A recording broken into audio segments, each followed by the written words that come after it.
वज़ीर-ए-आज़म ने 5 साला कौमी इक़्तिसादी मंसूबे उड़ान पाकिस्तान का इफ्तिताह कर दिया। सालाना बरामदात $7 अरब तक बढ़ाने का हदफ मुकर्रर। मौजूदा IMF प्रोग्राम आखिरी होगा। वज़ीर-ए-आज़म का तकरीब से खिताब। कराची के मुख्तलिफ मकामात पर मजलिसे वहदते मुस्लिमीन के धरने। शहर भर में बदतरीन ट्रैफिक जाम। सड़कों पर गाड़ियों की तवील कतारें लग गईं। शहरी रुल कर रह गए। नुमाइश चुरंगी क्लियर कराने के लिए पुलिस का एक्शन। एहतजाजी कैंप उखाड़ दिया। आंसू गैस की शेलिंग और लाठीचार्ज। मुश्तलिल अफराद ने मोटरसाइकिल और गाड़ियां जलाकर रख दी। वज़ीर आला का मुलव्विस अफराद के खिलाफ कार्रवाई का ऐलान।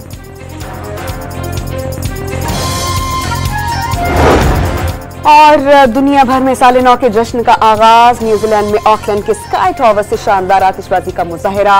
ऑस्ट्रेलिया के सिडनी हार्बर ब्रिज पर रोशनियां नजर आईं।